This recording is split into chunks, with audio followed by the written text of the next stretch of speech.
Times news bulletin ముందుగా headlines. Mega డిఎస్సిపై తొలి సంతకం చేసిన ముఖ్యమంత్రి చంద్రబాబు.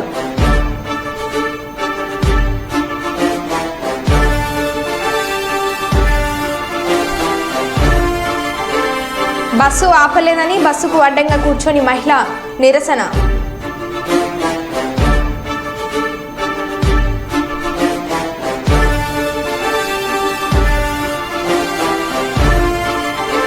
ప్రమాద సంఘటన స్థలాన్ని పరిశీలించిన Ramagundam police commissioner M Srinivas IPS.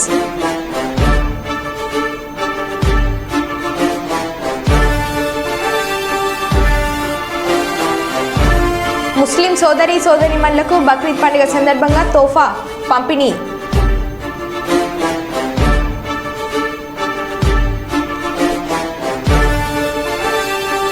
Police స్టేషన్కి చేరిన ఆర్టీసీ బస్సులో లొల్లి.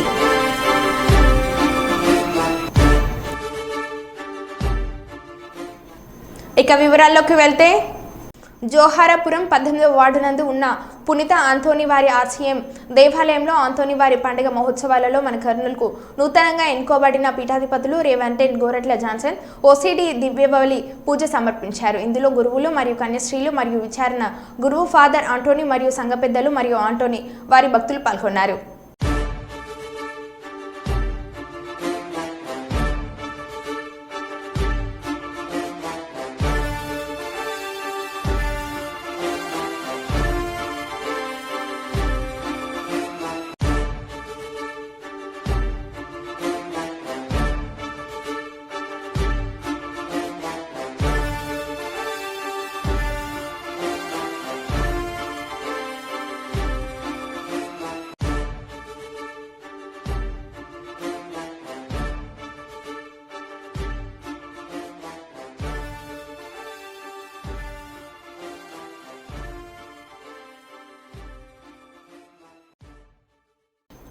పోలీస్ స్టేషన్కి చేరిన ఆర్టీసీ బస్సులో లొలి.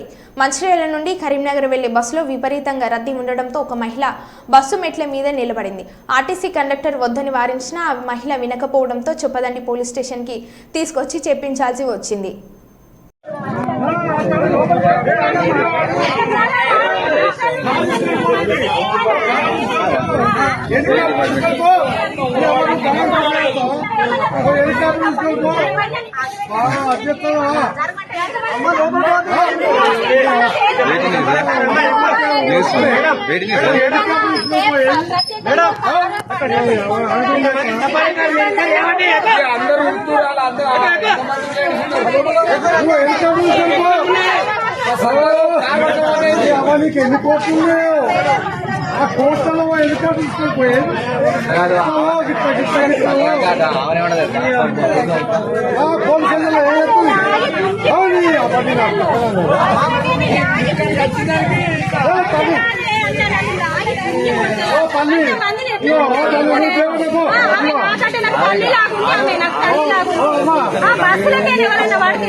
కక్ష సాధింపు చర్యలు మా విధానం కాదని మచిలీపట్నం పార్లమెంట్ సభ్యులు వల్లభనేని బాలశౌరి అన్నారు. జల సైనికుడు ఎక్కడ ఉన్నా ఎక్కడ దాడులు దౌర్జన్యాలకు దిగవద్దని కోరారు.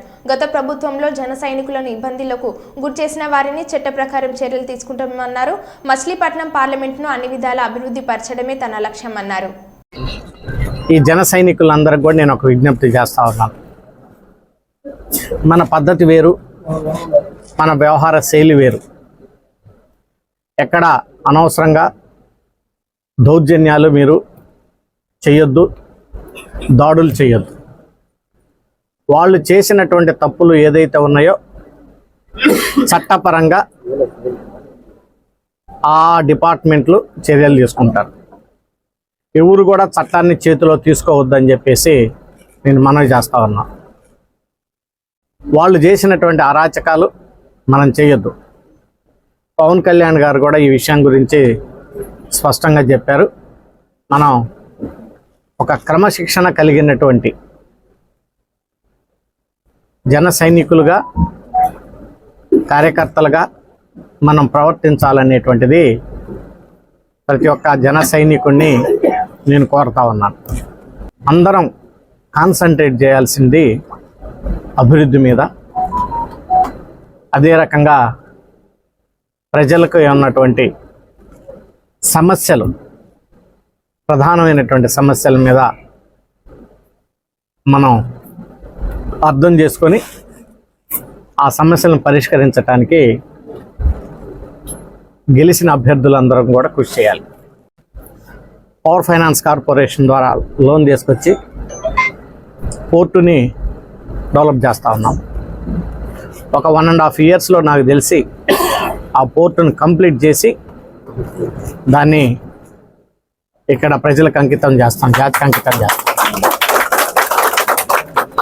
ఆ పోర్టు పక్కన ఉన్నటువంటిది దాదాపు 4-5 వేల ఎకరాల ల్యాండ్లో ఒక మంచి ఇండస్ట్రియల్ హబ్గా తయారు చేసి అనేక మందికి ఉపాధి అవకాశాలు కలిగే విధంగా ఒక చక్కటి ప్లాన్ తోటి నేను కృషి చేస్తాను. ఈరోజు ఎక్కడ ఒక న్యూస్ చూశాను. భారత పెట్రోలియం కార్పొరేషన్ వాళ్ళు ఈ రాష్ట్రంలో దాదాపు ఒక 3-4 రిఫైనరీస్ పెడదామని చెప్పేసి ఎక్కడ ఒక న్యూస్ చూశాను. ఆ 3-4 రిఫైనరీస్ పెట్టేటప్పుడు వైనాట్ మచిలీపట్నం అనేది కూడా నేను ఆలోచిస్తాను. ఒకటి ఎందుకు కాకూడదు అనేది. సో వైనాట్ అంటే ఇలాంటి ఆలోచనలు రావాలి. సో అర్థం లేనటువంటి ఆలోచనలతోటి, ఊరికే పిచ్చి మాటలతోటి టైం గడపటం కంటే రిఫైనరీ, ఇండస్ట్రియల్ హబ్, ప్రజలకి ఏ రకంగా ఉద్యోగాలు ఇవ్వాలి, దీనికి వైనాట్ మచిలీపట్నం. సింగరేణిలో గుర్తింపు సంఘం ఎన్నికలు జరిగి 6 నెలలు గడిచినా రాష్ట్ర ప్రభుత్వం యాజమాన్యం ఇప్పటికీ గెలిచిన కార్మిక సంఘాలకు గుర్తింపు పత్రం ఇవ్వలేదని, వెంటనే గుర్తింపు పత్రం ఇచ్చి కార్మికుల సమస్యలను పరిష్కరించుకునేందుకు ఏర్పాటు చేసే స్ట్రక్చర్ జేసీసీ సమావేశాలు జరపాలని Singareni calories workers union AITC అధ్యక్షులు వాసిరెడ్డి సీతారామయ్య రాష్ట్ర ప్రభుత్వాన్ని యాజమాన్యాన్ని డిమాండ్ చేశారు. సింగరేణి ఆర్జీవన్ ఏరియాలోని జేడీకే 1 ఇంక్లైజ్ జరిగిన ఏఐటీసీ గేట్ మీటింగ్లో ఆయన పాల్గొని మాట్లాడారు. ఇచ్చేసి అప్పుడు నువ్వు 7 సీట్లు మాకు ఇవ్వాలి. సింగరేణికి ఏం చేయాలి? అన్ని తీసుకొని, ఏది అందరి దగ్గర అప్లికేషన్లు తీసుకొని, ఎవరి పిల్లలైతే మెడికల్ కాలేజీ సీట్ కావాలంటే తీసుకొని, ఆ కోట అది మెరిట్ కోట అయిపోయిన తర్వాత మిగిలిన దాంట్లో మన వాళ్ళకి 7 సీట్లు ఇవ్వాలి. అప్పుడు న్యాయం జరుగుతుంది. దాన్ని చెప్పాము మొన్న డైరెక్టర్ గారికి. వాళ్ళని ఒక జిఎంని పంపించి ఆ మెడికల్ కాలేజీలో ఎంక్వైరీ చేసి ఈ సంవత్సరం అయినా మన పిల్లలకి 7గురికి రిజర్వేషన్ ఉండేటట్టుగా చూడమని చెప్పిండ్రు. అట్లా ఎవరైనా ఉంటే మన పిల్లలు మెడికల్ కాలేజీకి చెప్పండి. ఇక మనకి లాభాల వాటా ఉంది. సరే, మనకి ఈ సంవత్సరం కూడా లాభాలు వచ్చినాయి. ఇంకెంత వచ్చినాయో ఈ జూన్ 15 తారీఖు వరకు ఇస్తామంటున్నారు. అయితే గతంలో ఎట్లుండే మనం గుర్తింపు ఉన్నప్పుడు జూన్ జూలై నెలల్లో ఇచ్చేసేది. ఏప్రిల్లో మే నెలలో లెక్కలు చేస్తే జూన్లోనో జూలైలోనో ఇచ్చేది. ఎందుకు మనం అప్పుడు ఎందుకు అడిగేవాళ్ళంటే అసలు మనకు ఖర్చు ఉండేది అప్పుడు. మనకు ఆ పిల్లల్ని కాలేజీలో చేర్పించడు, స్కూళ్ళలో చేర్పించడు, అప్పుడు ఖర్చు అవుతుంది కాబట్టి దానికి ఇవ్వండి అని అడిగేవాళ్ళం, ఇచ్చేవాళ్ళం. సరే, టీఆర్ఎస్ గవర్నమెంట్ వచ్చిన తర్వాత ఏం చేసింది? దాన్ని దసరాకి తీసుకుపోయింది. దసరాకి ఇస్తాము. మరి ఇప్పుడున్నా మీరు ఇవ్వాలి అని మన చైర్మన్ గారిని కలిసినప్పుడు అన్నాం. అంటే ఆయన ఏమన్నాడు, జూన్ 15 వరకు లెక్కలు అయిపోతాయి, ఇవ్వడానికి మాకేం అభ్యంతరం లేదు కానీ పైసలు లేవు కదా అంటాడు. ఏమైనాయి మన పైసలు? మరి ఆ గవర్నమెంట్ కూడా 29,000 కోట్లు ఇవ్వాలి కదా. 29,000 కోట్లు ఒకేసారి ఇవ్వకపోయినా, మేము తెల్లారే కలిసినాం ఆయన భట్టి గారిని కలిసి 29,000 కోట్లు మాకు రావాలండి అని అంటే ఆయన అంటాడు, అరే కేసీఆర్ గారు 7 లక్షల కోట్ల రూపాయలు అప్పు చేసిపోయిండయా, మేమంటే నడపాలి ఈ గవర్నమెంట్ అని అంటాడు. సరే, మీరు ఏం చేసుకుంటారో ఎట్లా చేసుకుంటారో కానీ మా డబ్బులు అయితే ఇవ్వాలి కదా. కనీసం మేము అన్నది ఏంటంటే 29,000 కోట్లు ఒకేసారి ఇవ్వలేకపోయినా మీరు ట్యాప్కి ఒక 5 కోట్లు 6,000 కోట్లు ఇవ్వండి. 5-6 వేల కోట్లు ఇస్తే మాకు ఈ మిషనరీ కొనుక్కోవడానికి ఇప్పుడు అవి లేక ఎస్డిఎల్స్ ఎల్హెచ్డీలు అన్ని పాత ఏజ్ చేస్తున్నారు. ఓపెన్ కాస్ట్లో కూడా డంపర్స్ డోజర్స్ అన్ని పాత ఏజ్ చేస్తున్నారు. ఆ మిషనరీ కొనుక్కుంటే ప్రొడక్షన్ పెరుగుతుంది. అట్లనే మా కొత్త బాయిలకి వస్తుంది, మీరు ఇవ్వాలి అని అన్నాం. చూస్తామన్నారు, ఏం జరుగుతుందో చూడాలి.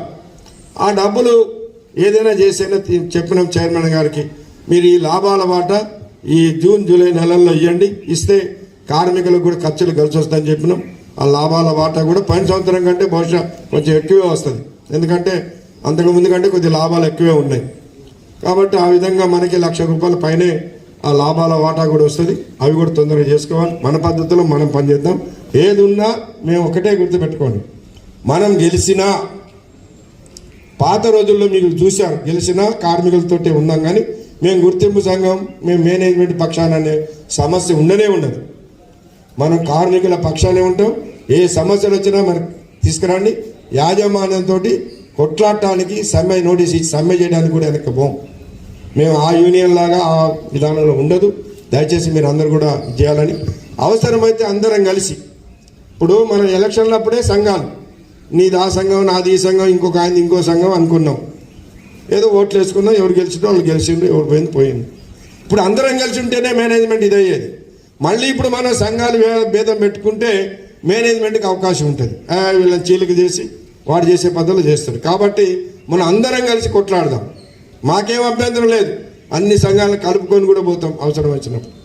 ఏదైనా మేనేజ్మెంట్ మొండిబాయికి రావాలనిపిస్తే, గతంలో 17 రోజులు స్ట్రైక్ అప్పుడు Yellandu Koyagudem OC surface miner అప్పుడు చేయలేదా? అప్పుడు అందరిని కలుపుకొని పోయి ముఖ్యమంత్రి దగ్గర కానీ అక్కడ కానీ మేము కన్సిలేషన్లో కానీ చేయలేదా? అదే పద్ధతిలో ఉంటుంది. కాబట్టి దయచేసి మనందరం కూడా ఐక్యంగా యాజమాన్య విషయం దాని మీద కొట్లాడడానికి కూడా సిద్ధం ఉండాలి. అట్లనే మనం కూడా ప్రొడక్టివిటీ పెంచుకోవాలి, లాభాలు తెచ్చుకోవాలి. తెచ్చుకుంటేనే మన సింగరేణికి భవిష్యత్తు ఉంటుంది. కాబట్టి మనం హక్కుల కొరకు కొట్లాడదాం, పని విషయంలో మనం ఏం చేయకుండా చేద్దామని కూడా తెలియపరుస్తూ నాకు ఈ అవకాశం ఇచ్చిన మీ అందరికీ ధన్యవాదాలు. మెగా డిఎస్సీపై తొలి సంతకం చేసిన ముఖ్యమంత్రి చంద్రబాబు, ఏపీ సీఎంగా చంద్రబాబు నాయుడు బాధ్యతలు స్వీకరించారు. ఎన్నికల్లో హామీ ఇచ్చిన మేరకు మెగా డిఎస్సీపై ఆయన తొలి సంతకం చేశారు. అనంతరం ల్యాండ్ టైటిలింగ్ యాక్ట్ రద్దు, ₹4,000 పింఛన్ పెంపు, అన్న క్యాంటీన్ల పునరుద్ధరణ, నైపుణ్య గణన ఫైళ్లపై మొత్తం 5 సంతకాలు చేశారు. అంతకుముందు ఆయన సతీమణి భువనేశ్వర్తో కలిసి సచివాలయంలో ప్రత్యేక పూజలు చేశారు.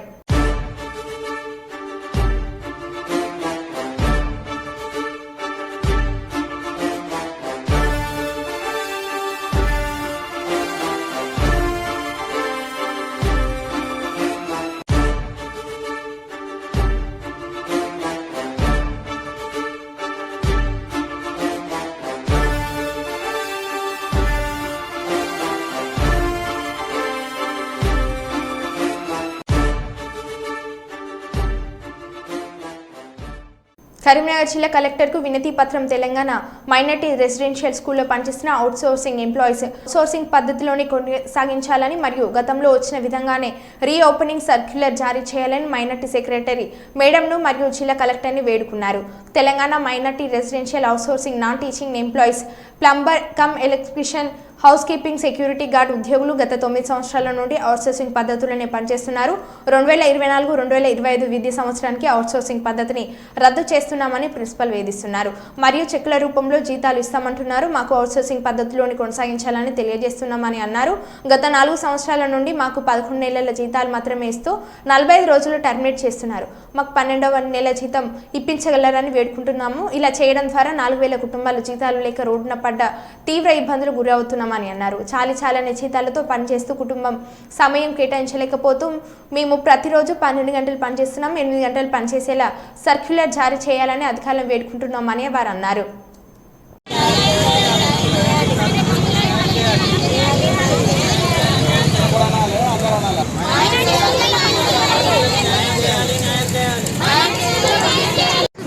తెలంగాణ మైనార్టీ రెసిడెన్షియల్ స్కూల్స్లలో పనిచేస్తున్నాము. ఇందులో కేటగిరీస్ వచ్చేసి HKs, PCs and security guards. ఈ ముగ్గురిని కాంట్రాక్ట్ బేసిక్ అవుట్సోర్సింగ్ వ్యవస్థను రద్దు చేశామంటూ మమ్మల్ని డైరెక్ట్గా రిక్రూట్మెంట్ చేస్తున్నామన్నట్టుగా ప్రిన్సిపాల్లతోటి మాకు కాల్ చేపించి డ్యూటీలలో జాయిన్ చేశారు. కాకపోతే మాకు కాంట్రాక్ట్ బేసిక్గా అవుట్సోర్సింగ్ వ్యవస్థలనే మమ్మల్ని కొనసాగించాలని చెప్పేసి మేము కోరుకుంటున్నాము. మాకు తక్షణమే సర్క్యులర్ జారీ చేయాలి. సర్క్యులర్ లేకుండా మమ్మల్ని డ్యూటీలో జాయిన్ చేసుకోమంటే మేము రావడానికి ఇబ్బంది పడుతున్నాము. మాకు సర్క్యులర్ అనేది తప్పకుండా జారీ చేయాలని మేము సెక్రటరీ మేడంను కోరుకుంటున్నాము. యథావిధిగా అవుట్సోర్సింగ్ పద్ధతిలోనే మమ్మల్ని గతంలో లాగానే మమ్మల్ని స్కూళ్ళలో జాయిన్ చేసుకోవాలని చెప్పేసి మేము కోరుకుంటున్నాము.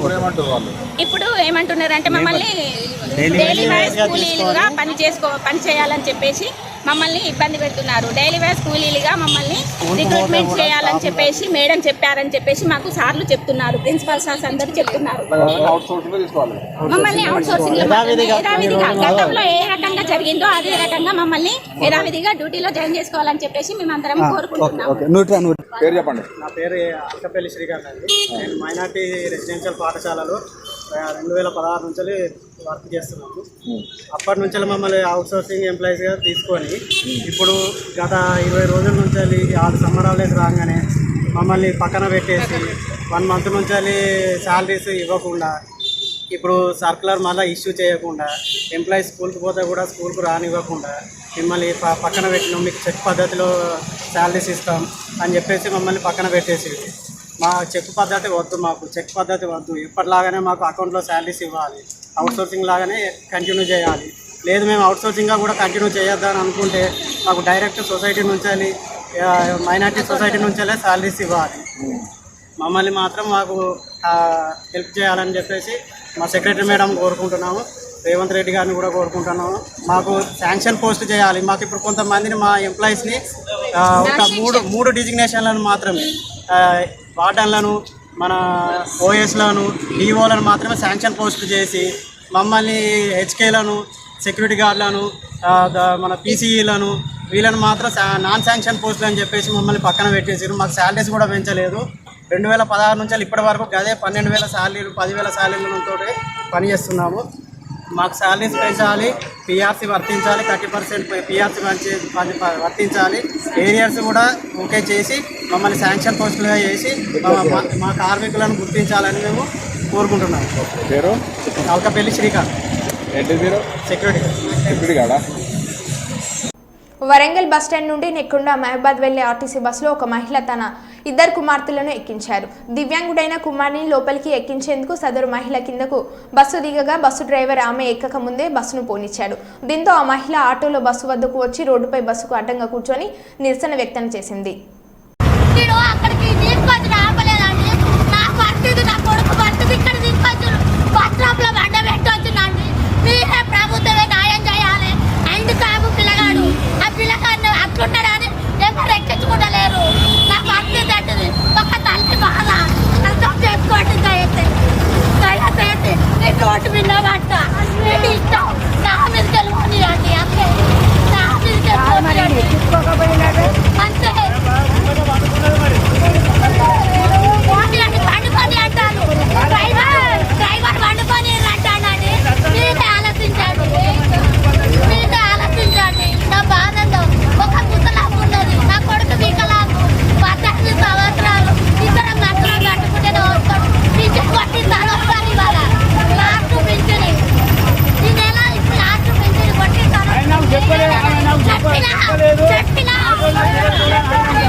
నువ్వు కనుక నాకు కనుక చెప్పినట్టుకుంటే నేను ఆపుకుంటే ముగ్గురు నాకు ఇద్దరు పిల్లలు నేను ఒకటే మాట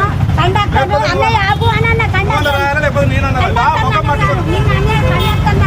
కండక్టర్ అంటే నువ్వు నాతో నాకంటే మాత్రం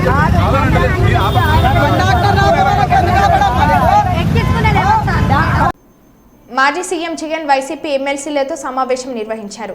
ఈ సందర్భంగా ఆయన మాట్లాడుతూ చంద్రబాబు హయాంలో పాపాలు చాలా త్వరగా పండుతాయని, గతంలోని చంద్రబాబు పాపాలు ఎలా పండాయో అందరం చూసామని తెలిపారు. శిశుపాలుడి 100 తప్పులు మాదిరిగా చంద్రబాబు తప్పులను కూడా లెక్కిద్దామని పిలుపునిచ్చారు. ఆ తర్వాత ప్రజల్లోకి వెళ్లి ముమ్మరంగా పోరాటం సాగిద్దామని పేర్కొన్నారు. అసెంబ్లీలో వైసీపీకి ఏమంత బలం లేదని, దాంతో ఒకటి అధికార పక్షానిదే ఆధిపత్యం ఉంటుందని జగన్ పేర్కొన్నారు. అయితే మండలిలో వైసీపీకి బలం ఉన్న విషయాన్ని గుర్తించాలని సూచించారు. తమను ఎవరు ఏమి చేయలేరని, అయితే మహా 4 కేసులు పెడతారేమో అని జగన్ వ్యాఖ్యానించారు. ఇటీవల ఎన్నికల ఫలితాలు శకుని పాచికల మాదిరిగా ఉన్నాయని, ఈవీఎంల గురించి దేశవ్యాప్తంగా చర్చ జరగాలి. గత కొన్ని రోజులుగా జరిగిన పరిస్థితులు మీకు తెలుసు. ఎన్నికల ఫలితాలలో మనస్థైర్యాన్ని కోల్పోవద్దు. మేనిఫెస్టోను పరమ పవిత్రంగా భావించి 99% హామీలు అమలు చేసినాం. ఫలానా పథకం అమలు జరిగిందా లేదా అనేది ప్రజలను అడిగి మరీ టిక్ పెట్టించాం. ప్రజా ఆమోదం పొందిన తర్వాత ఎన్నికలకు వెళ్ళాం. కానీ ఎన్నికల్లో ఏం జరిగిందో అర్థం కావడం లేదు అని జగన్ అన్నారు. ఇంట్లో ఉన్న అవ్వాతాతల దీవెనలు తీసుకుంటూ ఏ రోజు కూడా ఈ మాదిరిగా బటన్లు నొక్కడం, ఏకంగా 2,70,000 కోట్ల రూపాయలు ఎటువంటి వివక్ష లేకుండా, ఎటువంటి లంచాలు లేకుండా, ఏ నెలలో ఏమిస్తామో అని ముందే చెప్పి క్యాలెండర్ ప్రకటించి ఆ నెలలో అది తప్పకుండా ప్రతి సంవత్సరం తూచా తప్పకుండా ప్రతి సంవత్సరం అది జరిగేట్టుగా చేస్తూ ఏకంగా 2,70,000 కోట్ల రూపాయల వివిధ పథకాల ద్వారా మాట తప్పకుండా జరగడం కూడా గతంలో ఎప్పుడూ కూడా చూడలేదు, జరగలేదు. ఇవన్నీ కూడా నేను ఏదైతే చెప్తా ఉన్నానో ఇవన్నీ ఎప్పుడూ చూడని మార్పులు, గతంలో ఎప్పుడూ జరగని సంస్కరణలు.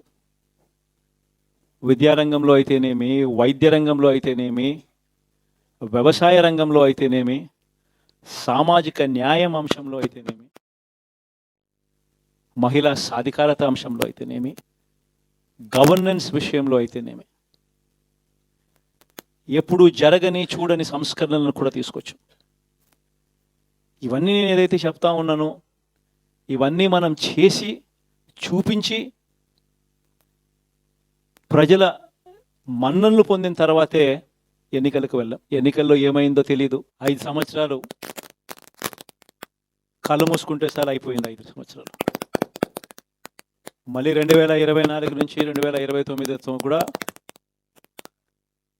అదే మాదిరిగానే కళ్ళు మూసుకుంటే 2029 కూడా కళ్ళు మూసుకుంటే వచ్చేస్తుంది. ఇది మనం గుర్తుపెట్టుకోవాల్సిన అంశం ఏమిటి? జగిత్యాల జిల్లా కేంద్రం బైపాస్ రోడ్లోని శ్రీ షిరిడి సాయిబాబా మందిరంలో రానున్న వారం రోజుల్లో జరగబోయే 25వ వార్షికోత్సవం సందర్భంగా స్వామికి ప్రత్యేక అభిషేకం, ప్రత్యేక పూల అలంకరణ, పూజలు, భజనలు, కీర్తనలతో మందిరం మారుమోగుతుంది.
సుల్తానాబాద్ పట్టణంలో సర్వ సమాజం తలదించుకునేలా సంఘటన చోటు చేసుకుంది.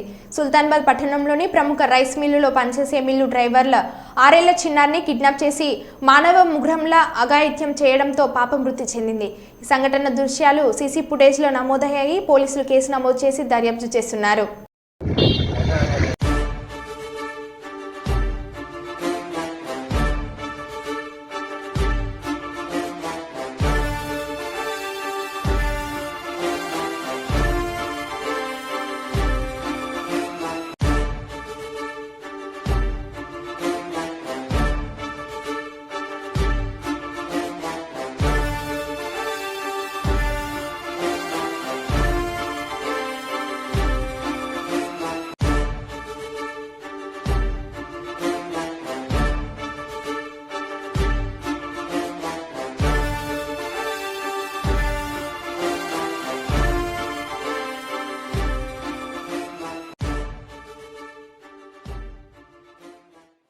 మరో బులెటిన్లో మళ్ళీ కలుద్దాం. Stay tune.